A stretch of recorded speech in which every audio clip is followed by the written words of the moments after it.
disampaikan. Acara selanjutnya adalah mau'izah hasanah yang akan disampaikan langsung oleh beliau Kiai Haji Ahmad Bahauddin Nur Salim atau yang kita kenal Gus Baha. Kepada beliau kami persilahkan. Allahumma salli ala Sayyidina Muhammad.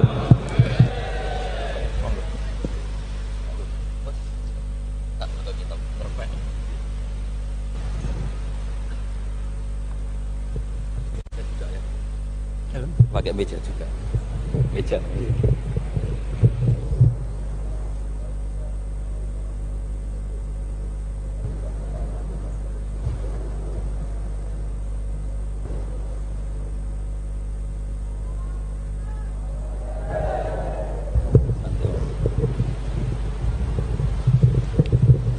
Assalamualaikum warahmatullahi wabarakatuh.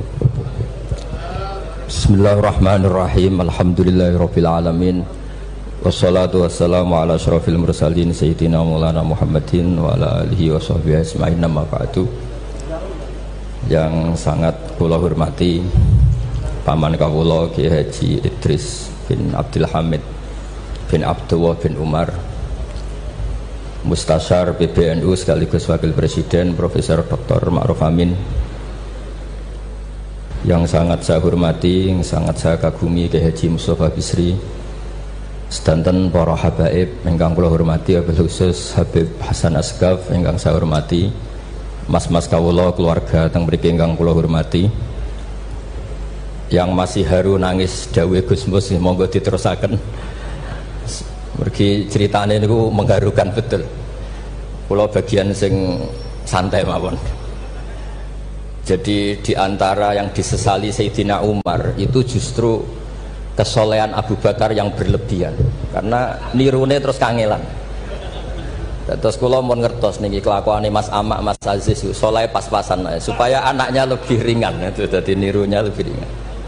Jadi Abu Bakar ketika diangkat jadi khalifah itu pagi harinya masih ke pasar bawa dagangan. Ditanya beberapa sahabat, kamu mau kemana? Ya mau ke pasar. Ngapain ini? Ya cari rezeki untuk keluarga kami. Kata beberapa sahabat, kamu tidak usah melakukan itu. Singkat cerita terus ada rapat supaya Abu Bakar itu digaji. Akhirnya digaji dan beliau nggak perlu kerja tapi fokus memikirkan umurul muslimin. Tapi setelah beliau mau wafat itu semua gajinya dihitung, kemudian nyuruh keluarganya diganti. Akhirnya diganti. Setelah diganti, beliau dalam posisi wafat, segala kebaikannya diceritakan. Itu komentarnya Sayyidina Umar itu lucu. At-abtaman ba'dak. Mbok nak soleh aja nemen-nemen, sing genti ku repot. Jadi kalau Mbah Hamid itu terkenal alim, terkenal wali, terkenal dunyane mustajab, itu sing repot itu putune. Kalau nak gue jelek Mbah Idris rawani, mereka paman. Tapi nak terus niku repot putune. Misalnya apa yang ganteng ya kalah ganteng, apa alim ya kalah alim, donga mandi ya kalah mandi. Pokoknya kalah kabeh. Terus repot. Mulane maca manaqib niku nggih resiko sebetulnya. Kula niku cara dadi putune Mbah Hamid, iki ora wani cerita Mbah Hamid, demen diarani, lah putune kok ngene. Dadi niku nggih repot-repot. Terus ini nak Gus Ipul mun nyerah mek kula mun nyerah Gus dadi wali, mun kepengine wali kota mawon. Niku mun cocokan kalian kula pas kawine napa nikahe Mas Aziz. Terus babai wali tadi dekne frustasi mun frustasi.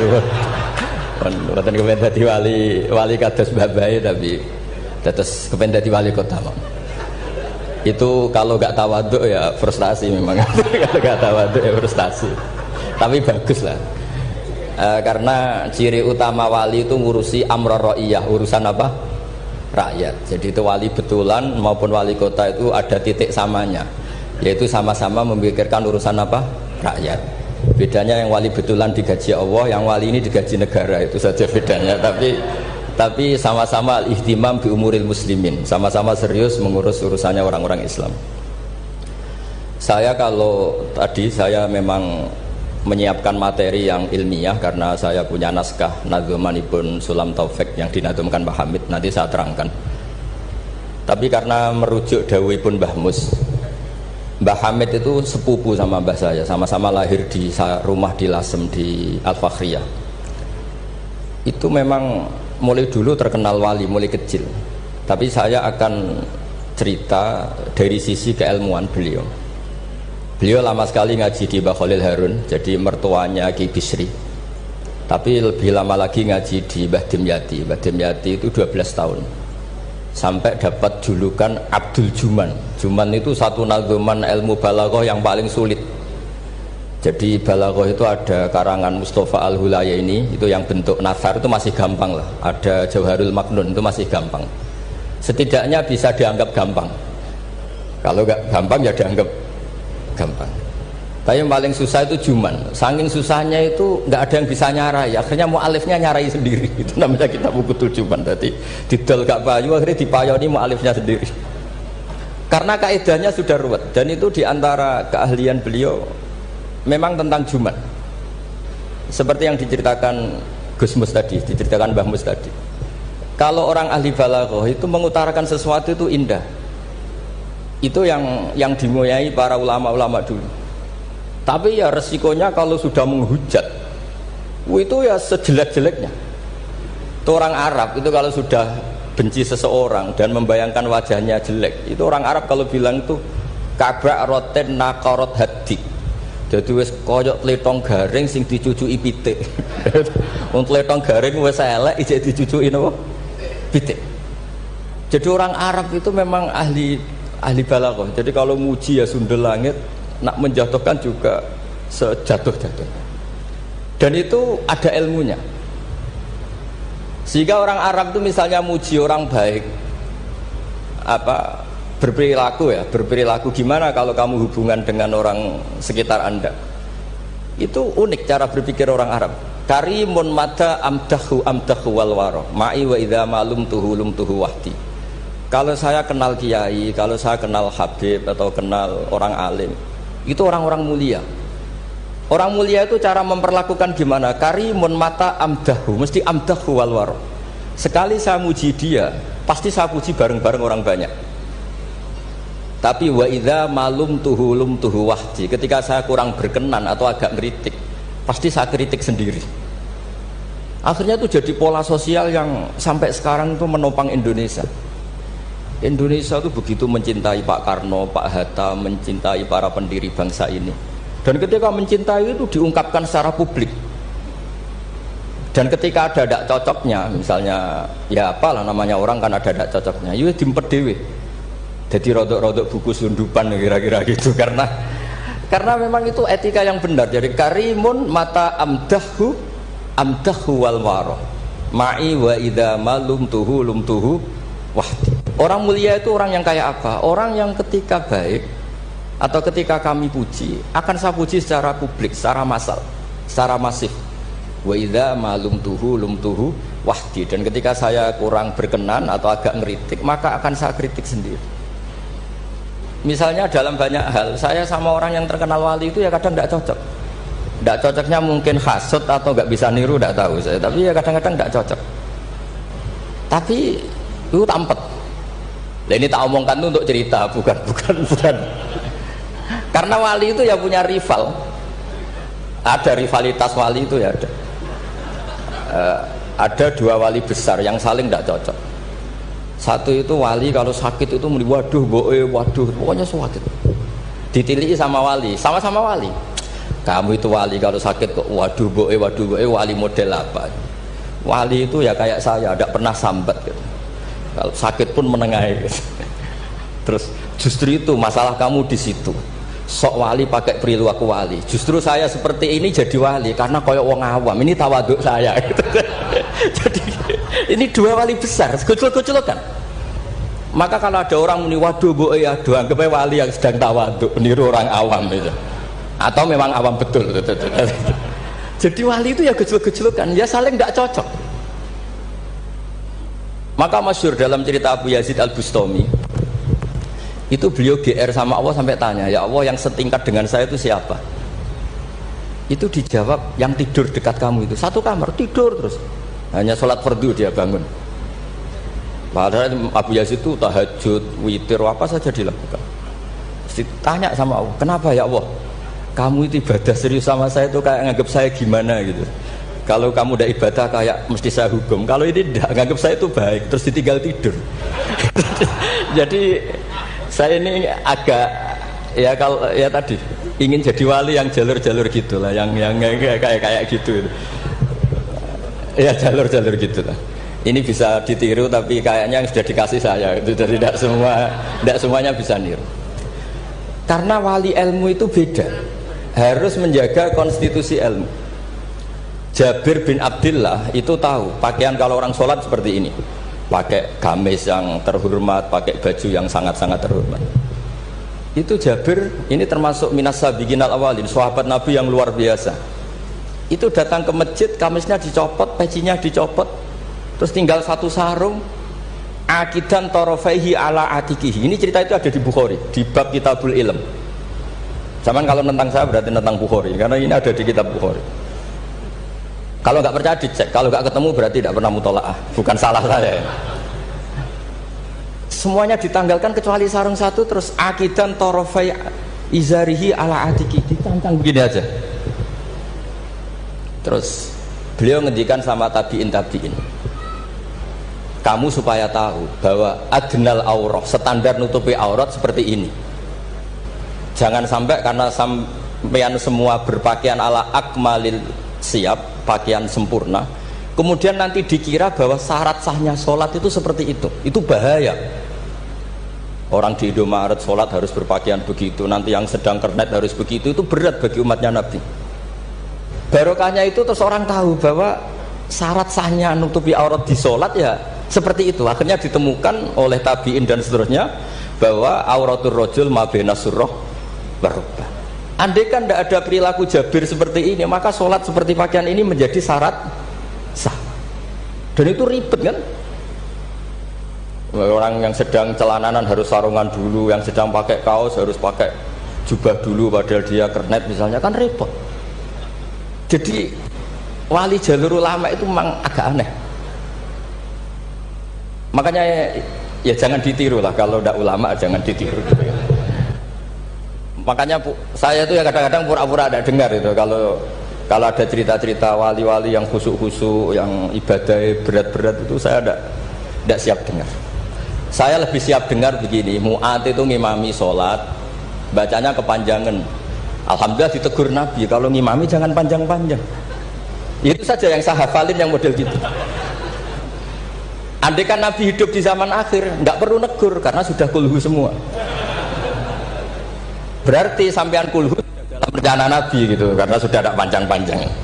Tapi yang menjadi ditegur mungkin kok jadinya kulhu itu, kulhu terus itu. Jadi sebetulnya untuk menjadi wali itu ada banyak hal. Ada wali penjaga konstitusi ilmu.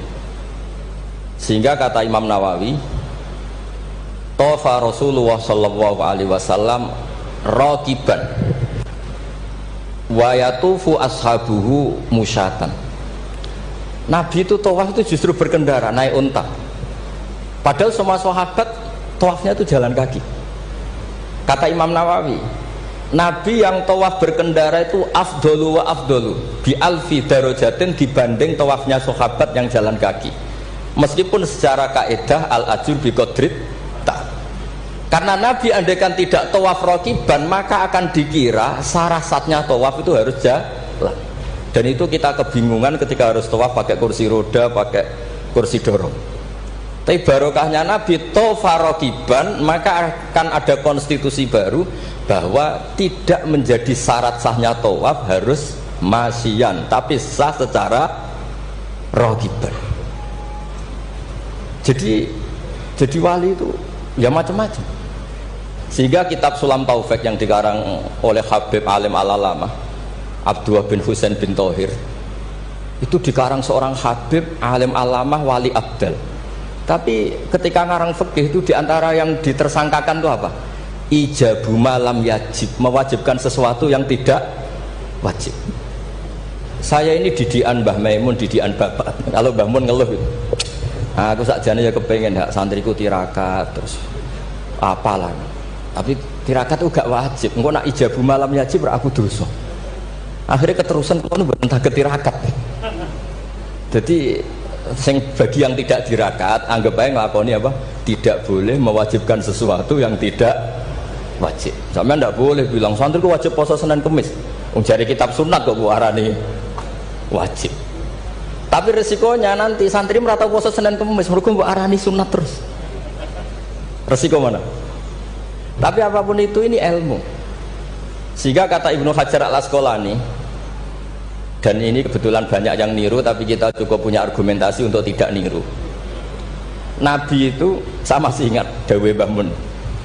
Wong lakoni kitab ya aja nemen-nemen. Nak nemen-nemen kok kowe ya kaya wong-wong iku. Gak berusaha sebut lah, ini sensitif. Wong-wong iku siapa kamu tahu? Nabi itu kalau habis sholat, karena Rasulullah Shallallahu Alaihi Wasallam idan sorofa min sholatihi akbala alal hadirin atau alal musallin. Jadi Nabi setelah sholat, kalau beliau menghadap kiblat, setelah itu menghadap kemana? Ke timur, karena akbala alal hadirin. Tapi para syurrahul hadis, para syurrahul Bukhari itu menafsirkan itu tidak harus menghadap ke timur. Itu adalah bentuk maklumat dari Nabi bahwa imam setelah sholatnya selesai harus mengatakan sesuatu atau melakukan sesuatu apa saja untuk memaklumatkan kalau sholatnya sudah apa? Selesai. Kenapa itu harus demikian? Kata Imam Bukhari, kata Surahul Bukhari, orang itu berjalan 3 kilo, 7 kilo demi menangi Nabi itu jadi makmum. Bayangkan kalau Nabi tetap menghadap kiblat dengan posisi kayak tawarruk lungguh tahiyat akhir, nanti Nabi dikira masih sholat. Dan kalau orang itu takbir Allahu Akbar terus ikut duduk, sholatnya sah pada sah? Tidak sah, karena dia menggantungkan sholat dengan orang yang sudah tidak sholat. Itu bahaya, secara fikih seperti itu udah kebahaya, karena irtibatus sholat biman laisa fi sholatin, dia menggantungkan sholat dengan orang yang sudah tidak sholat. Dan itu secara fikih bahaya, maksudnya bahaya dianggap gak sah. Untuk memaklumatkan itu maka Nabi menghadap ke timur kalau dalam konteks Indonesia, supaya mereka tahu kalau Nabi sudah tidak sholat. Nah, Kiai Jawa pinter, penggantinya kalau madhep timur kok sawangane apa ngandani, akhirnya madhep ngalor. Ini sudah kompromi politik, ini sudah ada ngadep netan tapi madhep ngalor. Ada yang nggak madem ngetan, nggak madem ngalor, tapi mau astagfirullahaladzim, astagfirullah. Sementing jangan tunjukkan dengan rokokan. Nah, itu nggak boleh. Jadi makanya nggak boleh membuang ilmunya ulama. Karena dengan penjelasan seperti itu sebenarnya yang paling pokok adalah pemakluman bahwa sholat ini sudah selesai, sehingga yang datang tidak menjadi makmum. Karena sekali yang datang posisi makmum itu nanti dia menggantungkan sholat dengan orang yang sudah tidak sholat. Kayak apa guru-guru kita?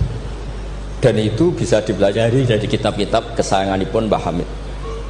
Saya dengan beliau kalau pakai keluarga, beliau sepupu mbah saya. Kalau pakai sanad guru ya misalnya saya sering ngaji sekali sama Mbah Maimun. Mbah Mun bisa lewat Mbah Zubair. Mbah Zubair dulu ngaji Kiai Fakih Mas Kumambang yang di Gresik itu. Kiai Fakih ini ngaji sama Kiai Mahfud Termas. Berarti saya kelima. Kalau Mbah Hamid misalnya ini Gus Sama, Mbah Idris, Mbah Hamid, Mbah Dimyati. Mbah Dimyati itu adik kandungnya Kiai Mahfud Termas, juga muridnya. Jadi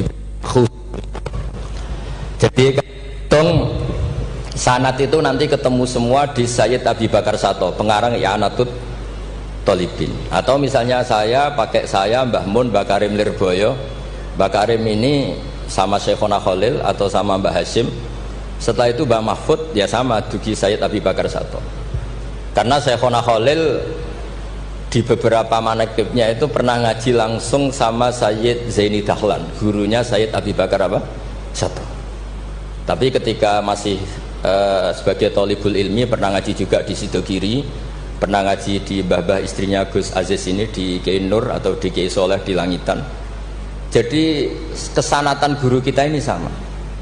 Di antara aturannya adalah tadi, konstitusi ilmu itu harus dijaga. Karena kalau nggak dijaga itu umat akan ngira itu aturan baku, dan itu bahaya. Bahaya sekali, bukan sekedar bahaya tapi bahaya sekali. Sehingga Sayyid Abdullah bin Husain bin Thohir dalam Sulam Taufik itu, di antara pantangannya ahlul ilmi itu ijabu malam yajib, mewajibkan sesuatu yang tidak wajib. Makanya saya sering nangis andaikan orang-orang Islam itu ikhlas dan berperilaku kayak umumnya orang, itu jadi wali semua. Karena yang qobliyah terus ya baik, yang ba'diyah terus baik, yang tahajud witir ya baik. Tapi bayangkan misalnya ada orang mau masuk Islam, kebetulan sing didelok orang seperti itu rasido Islam kira-kira.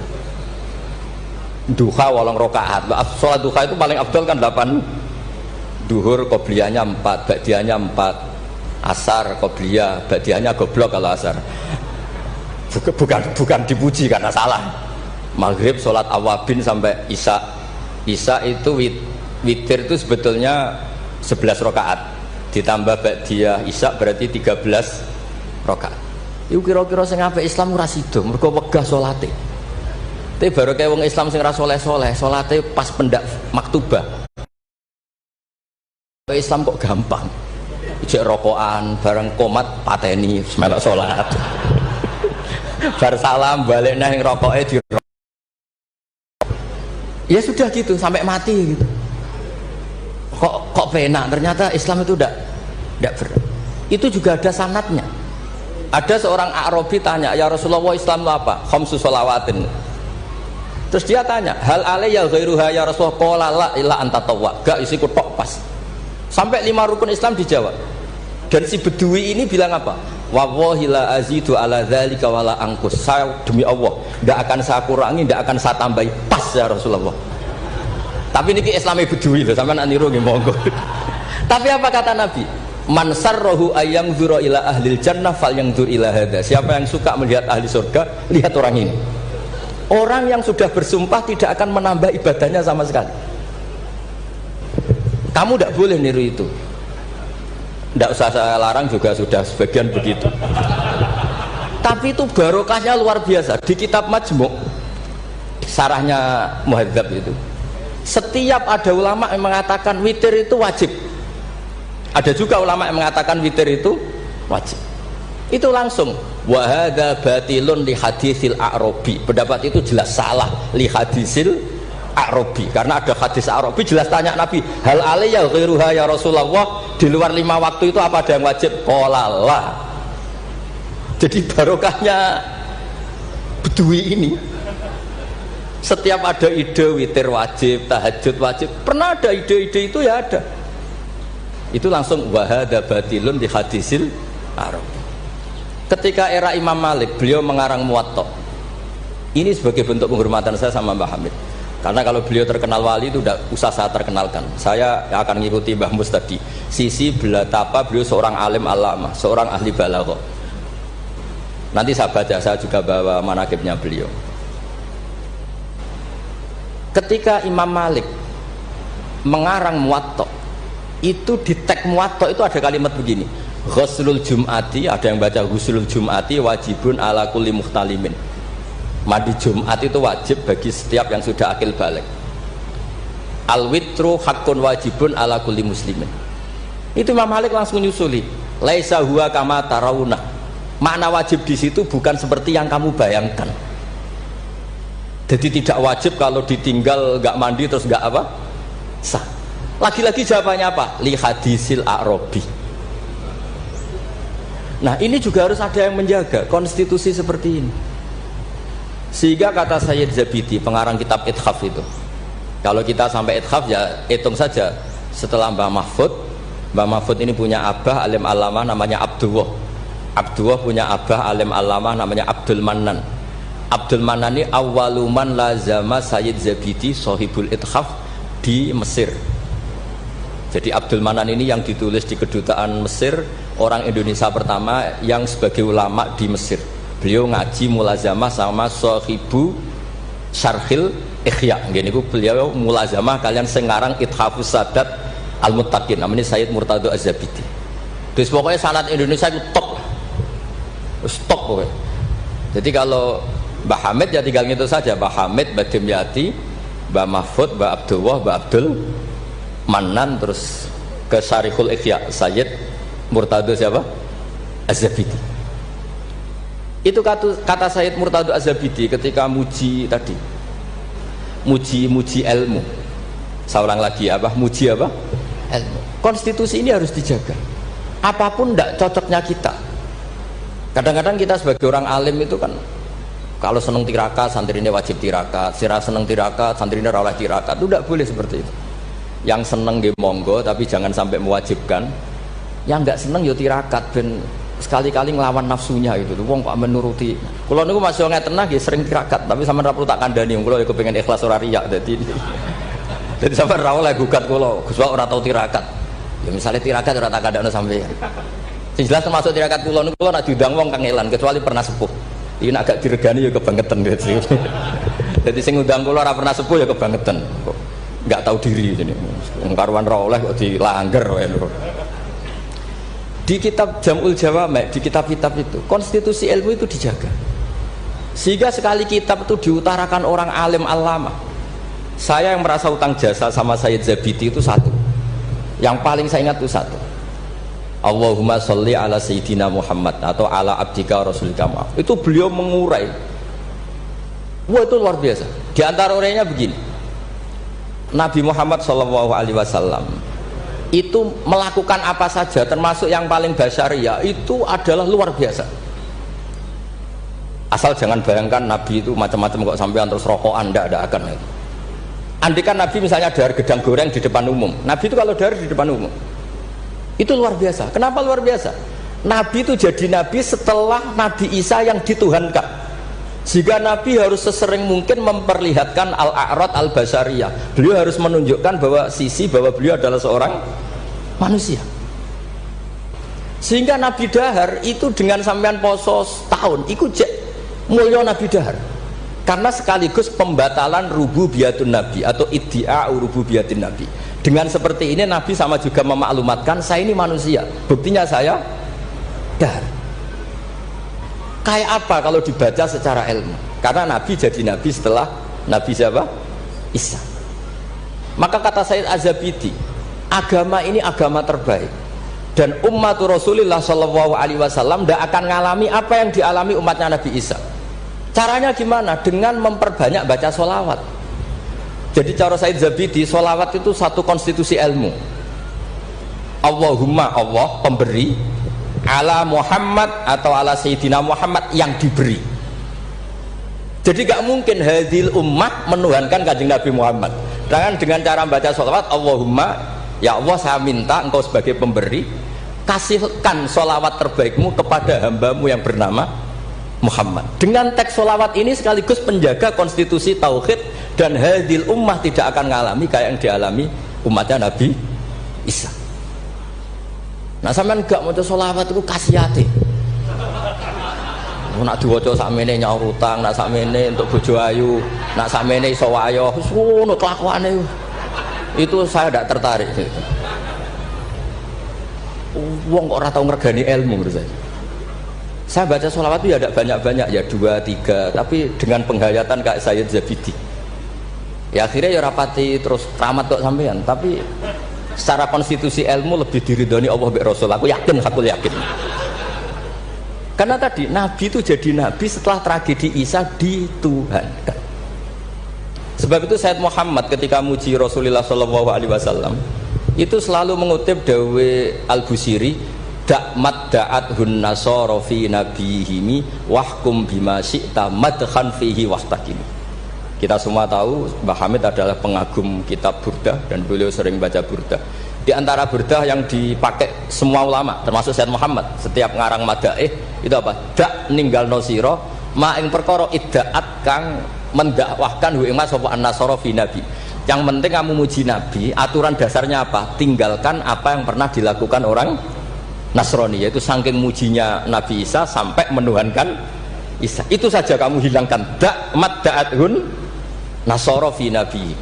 Setelah itu kamu tanggalkan, kamu hilangkan wahkum bima syi'ta madkhan fihi wah takim. Setelah itu kamu muji Nabi Muhammad sundul langit gak apa-apa, asal sudah meninggalkan da'athun nasara.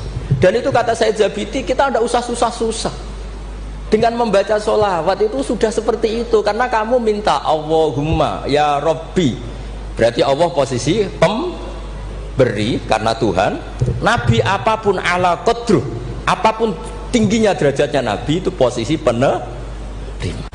Sehingga kita muji Allah karena dia Tuhan, dan muji Nabi sebagai ahabbal khalqi ilallah, yang paling berhak mendapat afdolah sholawat minallah. Nah coba kalau orang Islam baca sholawat kayak itu, kayak apa luar biasanya. Itu yang bisa seperti itu siapa? Lagi-lagi ahlul ilm. Kalau tidak ahlul ilmi ya kasihate tadi, paket ini untuk apa, paket ini untuk apa, ya ribet. Kalau gak sering jalur ijazah tiang, tapi alhamdulillah terkenal ramanti terus udah boten. Sing jelas tak amuk. Sering kalau dia, Gus, nek nak maca selawat kasihate apa? Kowe iku nabi-nabimu dhewe perhitungan. Nak maca selawat go nabi yo sing seneng, maca arang-arang kowe perhitungan, njaluk opah. Gus nyuwun ijazah jenengan amuk, kowe ku ora bener. Ya ana kiai ngados kula ya ana ben wong ku sadar lah bener. Tapi ada kiai yang baik, tiap minta ijazah dijazah, timbang mara Gunung Kawi mendingan dijazahi sholawat. Lah itu masalah istihad, ini masalah apa? Istihad. Nah ini sesi terakhir kalau vendra suwi-suwi, dia bingung kalau suwi-suwi bagus.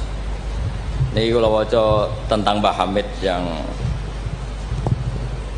ini tulisan yang di buku ini, yang ini tentu sudah disahkan Mbak Idris, di sini juga ada tanda tangan beliau. Bismillahirrahmanirrahim. Wajtahada kullal istihadi khilalaha fa akhudha min kulli ilmin min ulumiddin khadzuhul awfa wa qistahul akfa wa baro'a fi ilmil balaghati wal bayani hatta istahara bi abdil juman liqudratis tidharihi abyata wa syawahida mangdumati ukudil juman bi kulli jaudatin wa itqanin wa uyina akhiran mudiran wa umdatan lil ma'had wa mudiran idaratil madrasah allati unsiat di awali maratin lil ma'had. Jadi beliau itu sudah rahasia umum, sampean tanyakan orang alim manapun, pantangannya mesti maca juman. Wis wong alim sak Indonesia lah, kon ngorek juman mbok opae sak miliar mikir yakin. Pemene nak sing ngaji kula. Nak sing ngaji wong goblok mungkin wis rada aman lah napa. Tapi nak sing ngaji padha wong alime mesti mriyang iki. Iki macane man tamin apa manna. Bahasa Arab yo lucu. Man yo tulisannya mem nun, manna yo mem nun, min yo ribet dengan bahasa Arab. Makanya ada orang tanya maknane lam tardiman ya gara-gara itu. Gus maknane lam tardiman opo? Jebule lam taro daman. Ram taro ora ningali sapa mar'ah daman ing getih, diwaca langsung lam tardiman. Pusing. Kene. Karena syaratnya jadi orang alim itu dua. Satu punya guru alim, dua punya murid alim. Di guru alim tok iso istirahat. Mergo kok muridnya bodoh iso dibodoni. Tapi nak sampai di guru alim, di murid alim meriang. Lho kula bayangno dadi Mbah Nyati Termas yo meriang. Mbah Hamid mriku pun alim nate ngaji teng Mbah Khalil Kasingan. Mbah Khalil Kasingan itu tesih Mbah Mbah Mun. Orang yang sarang Mbah Khalil Kasingan itu yang sarang Khalil Harun. Adikipun Mbah Umar Harun. Niku menantu saking Mbah Ghazali pendiri Pondok Sarang. Malane Mbah Mun nak dibali Gus Mus Sulek Mustafa mergi jan pernah sepuh. Sepuh niku, sepuh Mbah Mus. Niku Ibnu Hajar Al-Haytami. Niku muridnya Zakaria Al-Ansori. Zakaria Al-Ansori di guru jenis Ibnu Hajar Al-Asqalani. Nak ape ngaji yo meriang, mergo kon maca. Ah, waca. Gurune alim alama. Nak ape mulang yo meriang, mergo muridnya alim. Aku nak ora bener diguyu Ibnu Hajar Al-Haytami. Dadi dhekne udah guru alim, dhe murid. Makane sumpek. Dene Zakaria Al-Ansori sumpek. Masyhur beliau. Lima kunta aliman hatta staharta bi Syekhil Islam. Jape li anni dukiktu baina hajuraini masyhur. Aku digebek watu loro. Ya aku nak ngaji yo sumpek perkara di guru alim alamah. Nak ape mulang yo sumpek mergo di murid alim alamah. Ya meriang. Jadi akhirnya yo nak ngaji yo mutolaah, nak ape mulang yo mutolaah. Mergo muridnya pinter. Zaman itu terkenal Ibnu Hajar Al-Haytami, alim alamah. Wong karangane luwih akeh timbang gurune. Jadi mulane di murid orang alim ya barokah maksudnya sampean gue. Jadi aja men ngeluh murid kok uga alim-alim, iku Allah sudah nyediakan berkah. Nek muridmu alim iku meriang. Mulane sing syukur, sing syukur urip sing syukur, ora usah bayangno sing aneh-aneh. Gus kula ben di murid sing alim-alim. Allah ndak menyediakan itu. Nek iku nyata, iku ribet. Mulane donga dikira-kira. Donga sekali ra bener iku mari trauma. Kula bolak-balik cerita. Hikam itu termasuk orang yang enggak pati suka kalau orang berlebihan berdoa, karena beliau cerita ana wali tukang hamal itu tukang manol. Dia dapat uang kalau kerja di pasar tukang angkut barang. Setelah punya uang, cara sekarang ya 10.000 pulang terus ibadah. Karena dia agak ingin kaya, wong wali kok ben sugih ya wali aneh gitu. Tapi nak wali kok ora sugih itu ya aneh juga. Karena nak kepen sugih berarti toma, nak gak sugih berarti rapati durusi pangeran. Padahal waqat qala ta'ala lidunya ukhdumi man khudamani. Ana sing maca ikhdami man khudamani. Kalau tak waca loro ben ketok isane ngaji, mergo guru. Kula niku ya ribet. Kula mboten pamer alim mboten. Justru kula ngetokno alim ngergani guru-guruku. Nek kula ora ngetokno alim kan wong muridé Mbah Mun kok ngono. Dadi kula niku ya rada sombong tapi niate sae. Kan yo Gus Idris isin misale ponakan kok gobloke ngono. Dadi niki kesawangane sombong tapi niate adab nih. Mboten niki jujur mawon. Dadi kadang wong sawangane sombong hakikate iku adab. Cara bapak ngoten. Dadi wong iku sawangane sombong tapi apik. Ya mergo wae saking tahadus bin. Wong nak wali tenan mesti Allah dawuhna ning donya ukhdumi man khudamani atau ikhdami man khudamani. Wong sing ngurusi aku iku urusi. Makanya mesti atat dunya wa hiya rahimah. Wong wali iku mesti donya teko meskipun dia ndak seneng.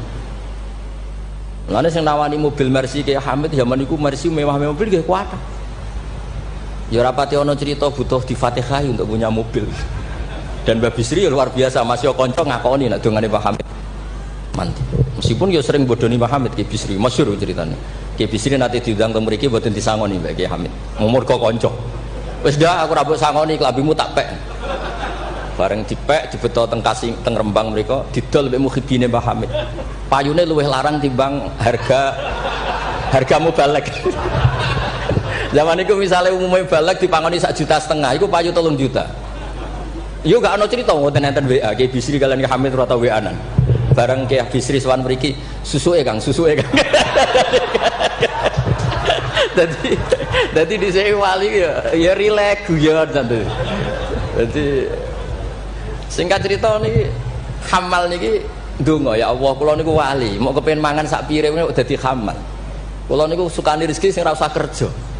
Walhasil beliau itu udhu'iyah sarikon, di dakwah dia mencuri terus di penjara untuk jatah mangan, tiap hari untuk jatah mangan.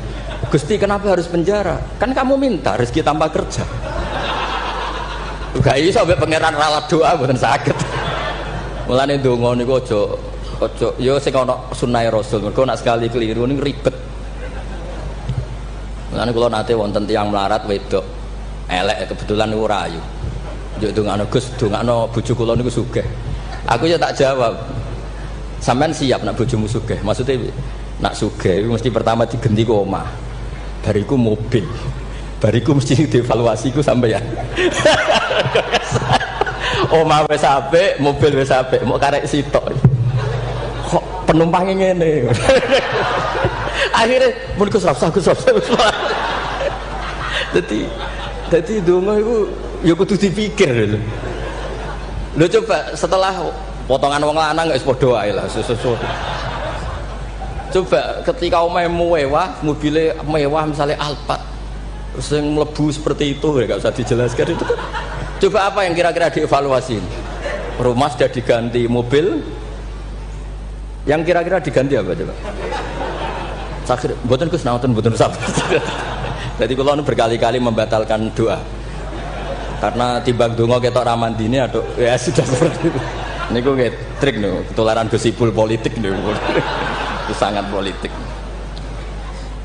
Mun kula maca mawon sing mudawwan. Nah, saya senang kalau buku tentang beliau itu mudawwan.